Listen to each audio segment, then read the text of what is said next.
I'd like to welcome Sharon, Dawson and Dr Laurence Lock Lee to the virtual main stage. Yesterday was a very exciting day for SWOOP because we launched our 2024 SharePoint Intranet Benchmarking Report, and this next session is the perfect opportunity for you to get up to speed on all of the latest insights direct from the report authors. So Sharon, I'm going to hand over to you to kick us off.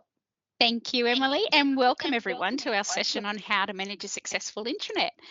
I just heard that echo too. Has it gone now? Can you go back to the other slide, please, Emily? Oh, there's a bit of echo actually. Yeah. Oh, I can mute now. If I mute, hopefully that's Well, in this session, we're going to take a look at the key insights from our 2024 SharePoint Intranet Benchmarking Report, which, as Emily said, we published it just yesterday. So our benchmarking data gives real-life insights into how it is unfortunately, sorry for interrupting, Sharon, it is unfortunately bad echo. Could you unshare and share again, Emily, or something? Because it's like when you are changing from the slides, then something strange triggers. We'll see how that goes. I did have my computer sound shared earlier, so I'm hoping I've just switched it off. Hopefully that makes a difference. Well, just yell out and stop me again if it's echoing again. So yeah, as I was saying, so our benchmarking data, it's all based on real life insights. So we can show you exactly, when people are reading the internet, what they're reading and for how long. And by using this data, we can give you insights that can help you best shape content to get maximum engagement on your intranet. So in this year's report, we analysed more than 94,000 intranet pages and the behaviours of more than 177,000 employees, and that was across 20 organisations worldwide.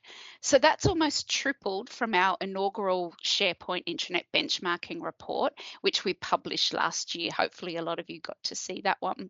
Interestingly, some of our initial findings from last year's study have been reinforced with this larger sample size, but other findings you'll see have significantly changed. So first off, I'd just like to start with an acknowledgement of country.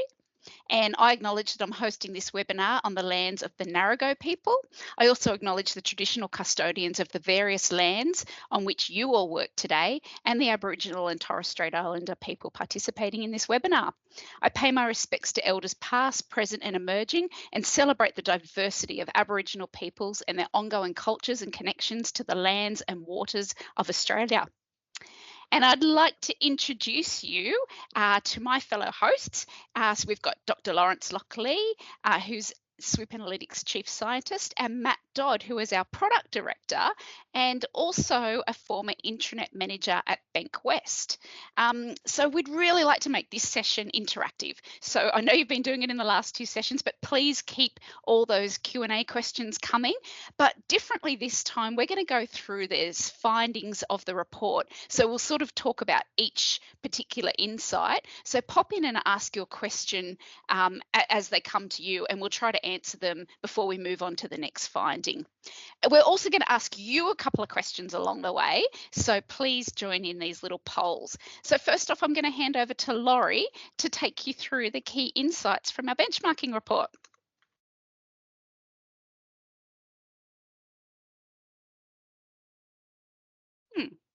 Maybe Laurie's not here. I thought he would be. Well, I can go through this. So in our benchmarking report, as I said, we had 177,000 plus intranet readers.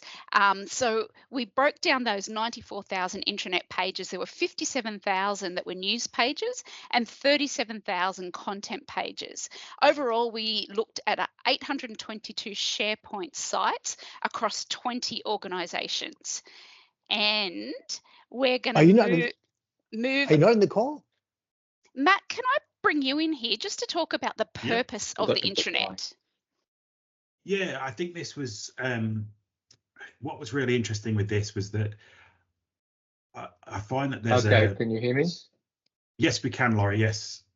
Can you hear me now? Sorry, I didn't have my earplugs in. Okay, so let me take over here. So basically what this data is telling us is that there's quite a variety of ways the intranet is used by the different organisations. So a big organisation doesn't necessarily mean that you've got big intranet, and you can see the proportion of news as against the content pages is quite variable between organisations. And I guess my takeaway here is that SharePoint Online is still fairly new. So we don't have sort of the common practices. We haven't really shared enough now to actually develop those. So I guess we're still in the exploration stage. So sorry. So let's go on, Emily. So this is where we're going to jump in with the first question for you guys. So Emily, I think you've set this one up as a word cloud, and I'd love for you to just pop in. Does it come up on the screen? I can't see it, Emily. It's just here we launching go. now. So just pop in what percentage of employees access your intranet. And, if you don't know, honestly, just write, I don't know.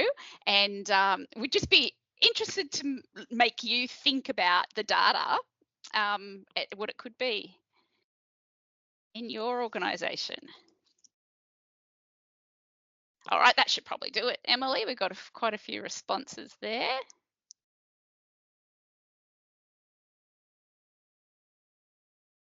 Oh, I can't see the answers. Can you? Sorry, I had Sorry. I just reopened the poll. I'm not sure if it will pop up again. Oh, maybe it has. Technology just hasn't worked. Sorry. That's okay. Oh, view results. I've clicked view results. Is that showing anything? Not for me. Not yet. Yeah. Oh, okay. Sorry about that. Oh, we can come back to it later. It was just sort of interesting to make you think about how many people actually accessing your intranet. But I'll move, you go on, Laurie, and Emily, if it works, we'll jump onto that in a moment. Okay, so the period that we looked at was a 3-month period, sort of up to the end of February, and on average, 86% of employees were visiting the intranet over that period. So that's a pretty good number, actually, and I think that tells us that the original purpose of the intranet as being the enterprise information base is sort of actually working. So now of that 86%, 87% were visiting the content pages, what we call the content or evergreen pages. 60% were reading news. Now, my first blush on that was that's not a very high number, but that's basically what's coming out. We can talk a little bit more about that, but if you think back to the Victoria Police situation, the highly distributed editorship, and I must say, compared to other organisations, VicPol was by far the most distributed. You may have lots of local news, and therefore your target audience isn't the whole organisation, so that might be why those numbers are down. But nevertheless, it's an area to explore, because really that's where employee engagement gets its traction, really. So engagement's about two-way connections, and people do tend to engage around news more so than static content. So it's important. And the other point we wanted to make here, like I look at this slide and you go 86% of employees visit the intranet on average, which looks like a really strong number. And you might think, well, almost my job's done, 86% of people are on there. But probably the key takeaway we have from this entire benchmarking report is that people don't stay long on the intranet.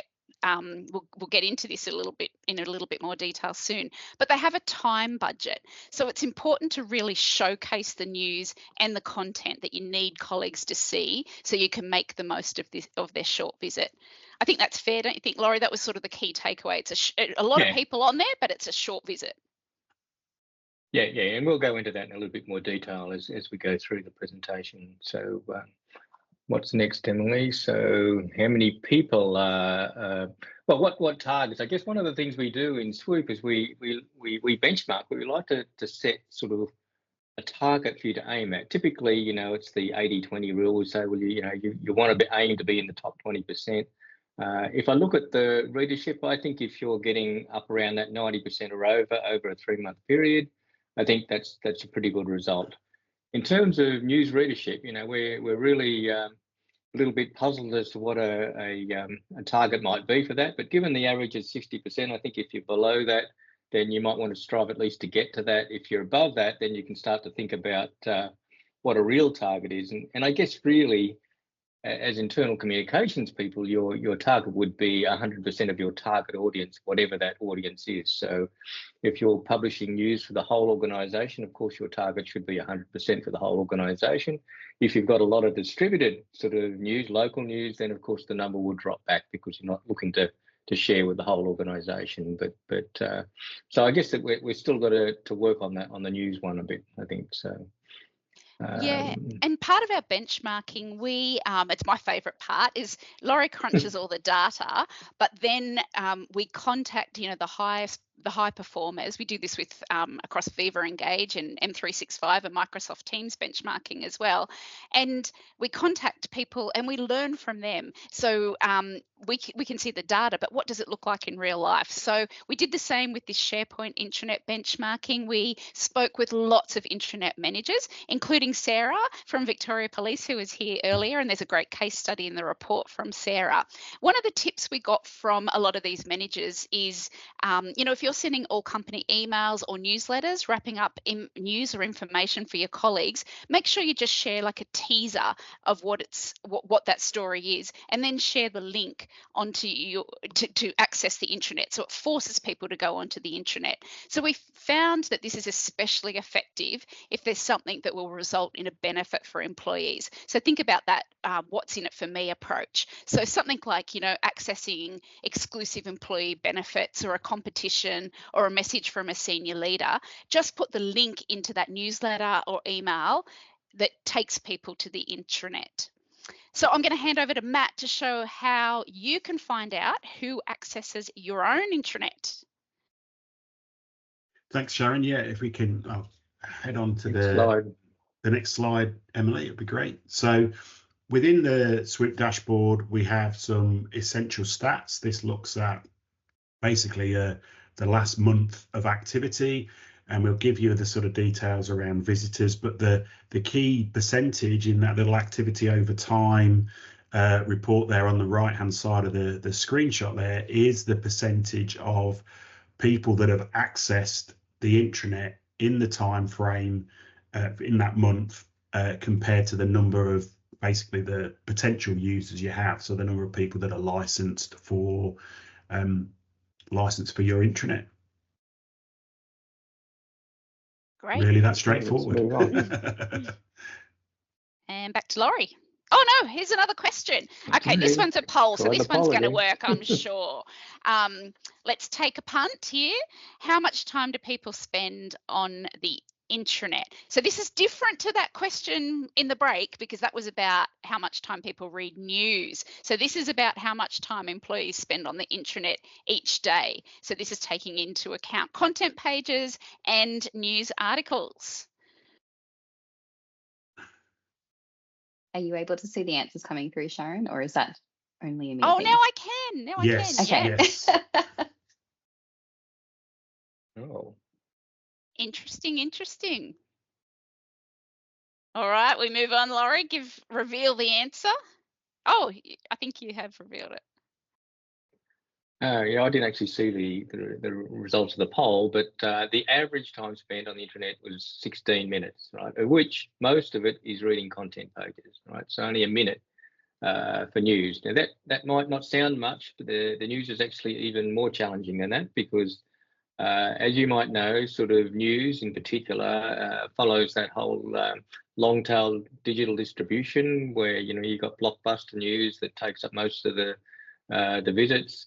And if we work with the median rather than the average, the median time is only 7 minutes and the median time of reading news is 18 seconds. So you don't have a lot of time to work with when you're trying to target your audience. So yeah, we'll move into that a little bit more, but just keep that in the back of your mind that, how are we going to get what we want to get to people when they're only spending 18 seconds a day? In fact, The other stat we found was that on average, people only read one news article a week. Right? Yeah. So So the challenge really is for all of you guys is, or for anyone managing an intranet, is to tailor the content to fit that brief time employees are willing to commit to being on the intranet. So for maximum impact, think about what your key messaging is and what you'd like to prioritize for that small window of attention available. And I'm just going to answer Carolyn's question in the comments about the push email. Everyone, if anyone wants to put in their own experience in the comments to Carolyn, that'd be great. But Carolyn, what we found with most of the interviews we did, it was roughly about like once a month. Oh no, some organisations were doing it once a week on a Monday. They'd do like a wrap up, and a lot of it would include like Viva Engage, what was on the intranet, and it would come in on a Monday morning into inboxes. And then other organisations were doing sort of once a month. So be great if anyone else wants to comment on their experience from Carolyn. Oh, one more question's come in. The employee might come from different countries. Do you have any tips to translate newsletter to different language and share the translated copies? Oh, I just know the perfect person to answer this question, and he's going to be in the next European webinar if you want to hang around for that one. Let's have a think about that. We'll get back to you. I did also notice that Michelle had asked around local news and what we mean by local news, and this is the fact that on SharePoint, obviously, you can distribute who publishes news items, and this is how we detect it in SWOOP for SharePoint, is by the metadata. When you add content to your SharePoint site, you can choose it to be a news item or choose for it to be a sort of standard page. So obviously some organizations allow lots of people to publish the news, and that will aggregate up through SharePoint Online to appear potentially on your homepage. So when we talk about local news, it's those sort of divisional sites or those regional sites that are managing content, and they're able to publish their own news items that users see. So it's a little bit more kind of restricted in who sees, who might see that news.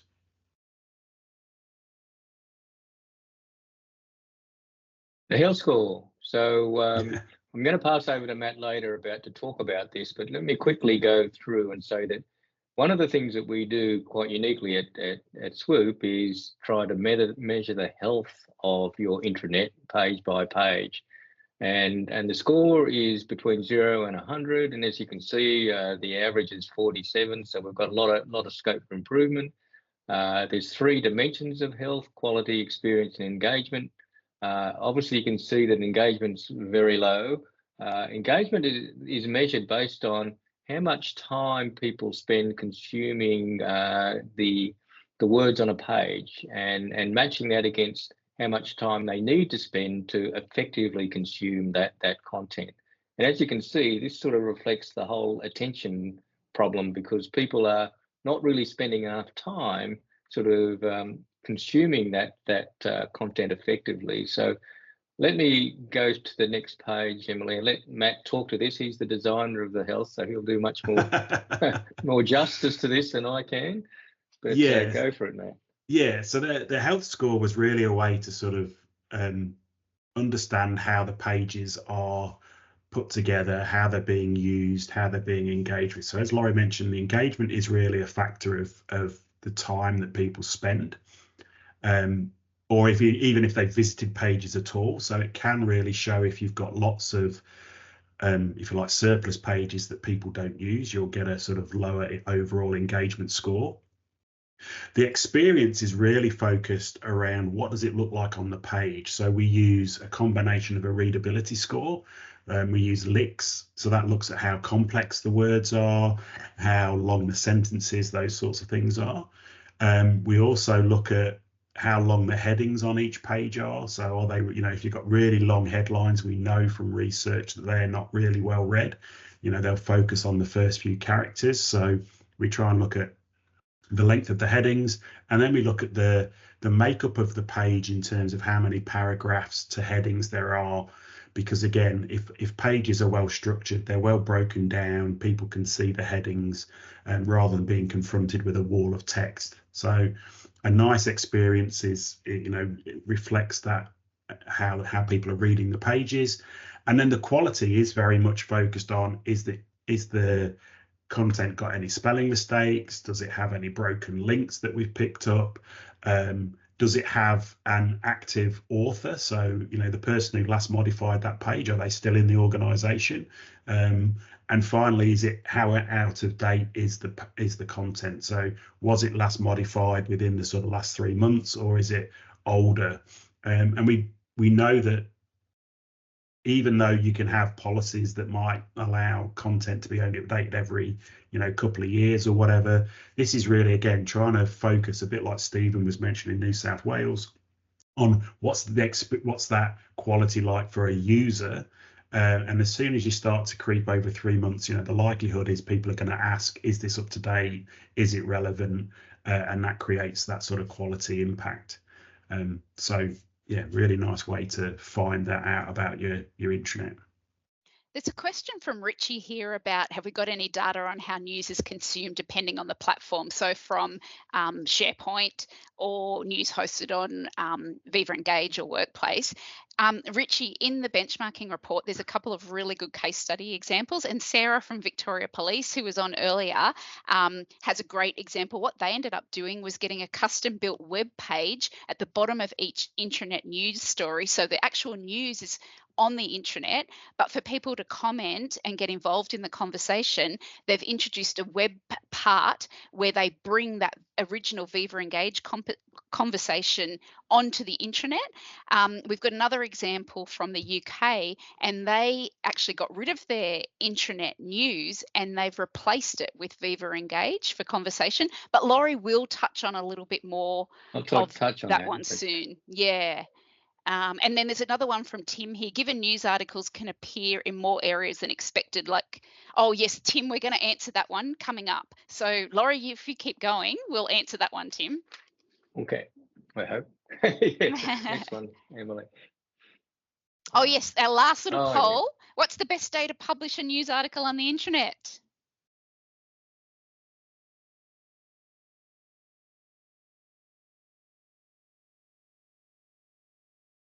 I think it's a fake survey because Sunday wasn't listed. Oh yeah. Oh no, so it is. You scroll down to Sunday, and in fact, it was interesting. We did have someone from a huge organisation in the US last year who thought Sunday night was the best time to send out their emails with links to the intranet. But our data didn't back that up, but that's what they found anecdotally. But people have been reading the report because the majority's got the correct answer. Yeah, well, we'd say, well, Tuesday just edges it really. In reality, you know, Monday, Tuesday, Wednesday, Thursday, they're all fine. You know, Friday and the weekend are probably not so good. In terms of what time of the day, you know, people tend to read the intranet when they get to work, maybe 8 to 9, and maybe when they're having lunch or just after lunch. This is pretty much what we found last year. So I think it's a fairly stable finding. Emily, you might just go to the next slide because I think the data is actually there. So this is that one is really the hours per day, and you can see the twin peaks. And if you go to the next one, you can see that, you know, Tuesday really just edges out the other days, but, you know, they're pretty close, so I wouldn't worry about that too much. Early in the week is probably better. Okay, next slide, Emily. Oh, this is just showing, Matt's just showing, you know, what it looks like in SWOOP. You know, you can see when people are being active, so you can see what it is for you. So I've averaged it over, you know, the 20 organisations, but I'm pretty sure you'll probably find similar results. But if you don't, that's interesting. Yeah, there is a real pattern, that sort of morning and afternoon connection. And yeah, anecdotally, when I was an intranet manager, we always found Monday people were focusing on work when they got into the office. So, you know, if you post news items, then it might get mixed up in that kind of effort of what people are trying to do when they first arrive on a Monday morning. Yeah. Okay. Next one, Emily. Is there an optimal length? You know, this was a popular question last year. This year, I must say, it's a bit problematic to look at. You know, the 300 to 600 words is probably like that's sort of the middle of the normal distribution, if you like. Maybe let's go to the next slide, Emily, because we can talk to this through that slide. Now, as you can see here, the red bars are the average word count for the top 10% of news in each organisation. So how long were their most read ones? And you can see that vary between organisations, from one organisation at 250 right up to the 750 word one.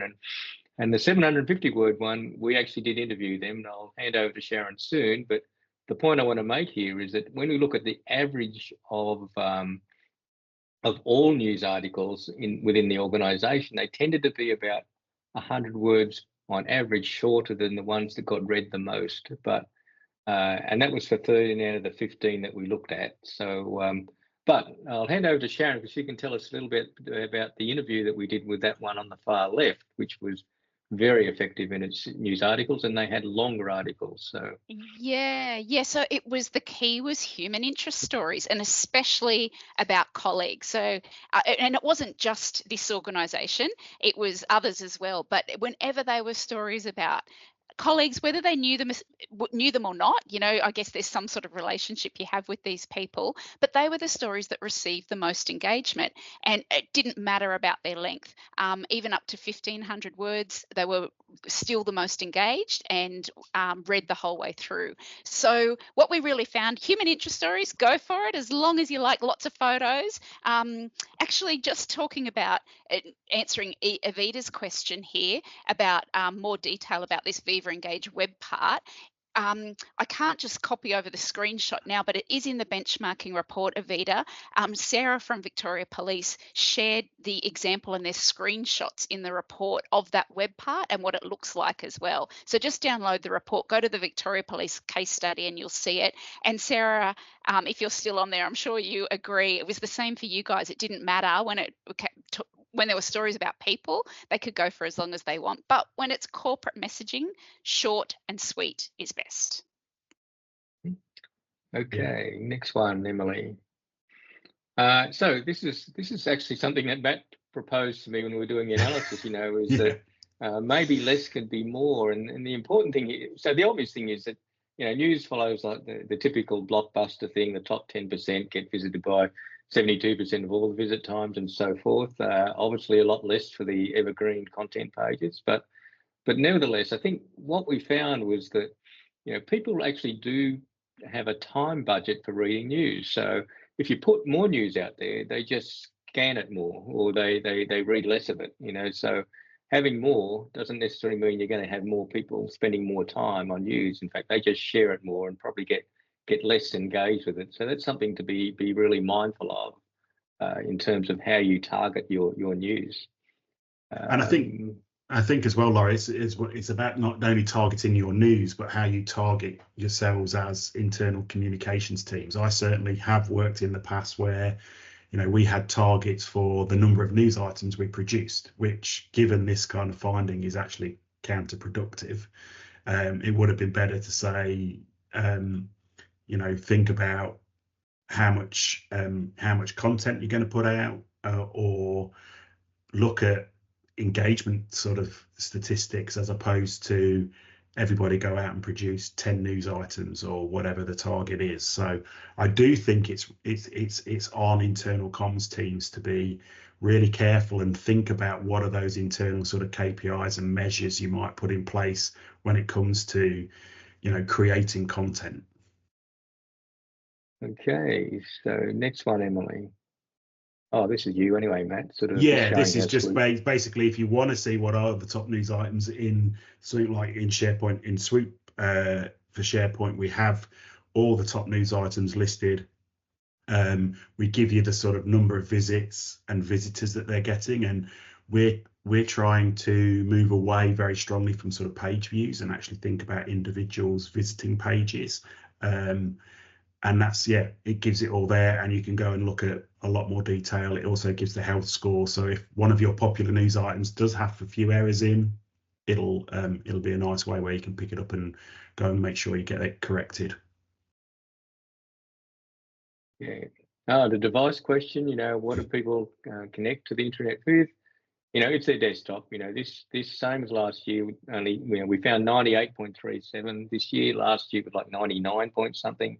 this is quite controversial because people felt, well, you know, we've got to service the people with their phones and the frontline workers and so forth. I mean, I don't want to do this one to death, but we addressed it in last year's report 2023, and we had 4 sort of specialists which we fed this data to. 3 of them said, yes, that's our experience, and 1 said, no, that's not my experience. So read the discussions in last year if you're interested in this, but largely people are still accessing the internet through their desktop based on the data we've been analysing. So next one, Emily. Yeah, you can find the device. We have it in our, again, it's another report that's in our device. Breakdown is one of the reports that we produce. And I think it is, you know, this is one of these chicken and egg situations. Is it because we don't actually provide content in a way that's friendly to mobiles that keeps that, or is it the fact that, as we've already come through one of the findings here, this time budget and people are time poor? If you're in the front line and accessing stuff on your mobile, you're probably doing it to solve a task or a problem as opposed to reading news. So there is that question around how much we can actually expect frontline to maybe engage with some of this optional content. And I'm just going to answer Michelle's question in here, saying that Victoria Police was among one of the highest ranking for health scores. Do you have any stats breaking it down by Australian companies? Michelle, we don't, because we keep the report anonymous. So we only reach out to those high performers if they agree to be named. And you'll see in the report, we actually had quite a few organisations who we had interviews with but didn't want to be named as well. But we've got good news, Michelle. We'll go into details very soon, but we can give you a free trial of SWOOP Analytics for SharePoint, and we can rank your organisation amongst all the others. The others will be anonymous, and you can find out how your data stacks up. Yep, we can do a custom analysis. So so this is the multi-channel thing. This is the Viva Engage, SharePoint. So what I did was I wanted to look at all the channels, at least not all the channels, but the main channels that internal comms might want to try and reach employees. Of course, there's SharePoint, there's Viva Engage, but there's also email, and there's also people that go to meetings and sharing content in meetings. So I took those 4 channels, I guess, and I looked at who the most active people were in each of those channels, and I then correlated those channels to see what the audience overlap might or might not be, and the audience people that are using SharePoint Online and Viva Engage are highly correlated, right? So they're the same sort of people, and what I'm reading into that is that people, you know, in the old days you could sort of comment and chat on SharePoint, but people didn't tend to do it, you know, but when people come to Viva Engage, that's why they go, right? So what we're finding is that the socialization of information on the intranet is more than likely happening on Viva Engage. So that was a very strong correlation. There was still a significant correlation with people that went to meetings or attended lots of meetings. So people that attend lots of meetings also tend to sort of read SharePoint. Not so much for email. So what we found with email is that people that read a lot of emails don't read that much on the intranet, you know. So that's in some ways an opportunity for internal comms to say, well, here's a channel of people that really just aren't engaged with the intranet so much. So what can we do? And this is where this whole cross-posting comes in, you know, and Sharon talked about Vic Police having this ability to cross-post between Viva Engage and SharePoint. I don't know if they go both ways, but that's probably a good idea. I think the same sort of thing we heard about emails that sort of bring you into the intranet, you know, and things like that. So there's lots of tactics that you can do to sort of, you know, to sort of bring these people that are sitting in different channels, but that aren't necessarily engaging with the internet, that you can do something with. But I guess the big takeaway here is that Viva Engage and SharePoint Online come together as a package. So next one, Emily. We might have to brush over this one, yeah. Laurie, because we're just about so done. AI is pretty quick. So we, you know, I guess the message with the AI is that, you know, the early winners are going to be using AI to help create the content. So we've already said targeting content is really critical. You know, I think AI is going to help some of these editors that aren't professional writers do a better job, if you like. But the other important step about AI is that, you know, in the future, it's going to draw from your content to interact with you, whether it's in a chatbot style or what have you. So if you've got poor content, AI is going to amplify that, right? So if you've got old content, it'll surface that, you know. So be mindful of that as you go forward with your AI, that, you know, garbage in, garbage out. So it's still the rule. So we'd love for you to download our benchmarking report. There's the QR code to do so.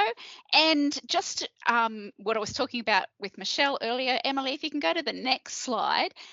If you'd like to be part of the benchmarking report, we'd love to give you a free trial of SWOOP Analytics for SharePoint Intranet, and you can be involved in that. And I've just also quickly got a plug. We've got our Viva Engage benchmarking coming up. I know a lot of you use it. So our cutoff date is August 1. If you're connected for a trial of SWOOP Analytics for Viva Engage by August 1, you can be part of our Viva Engage benchmarking.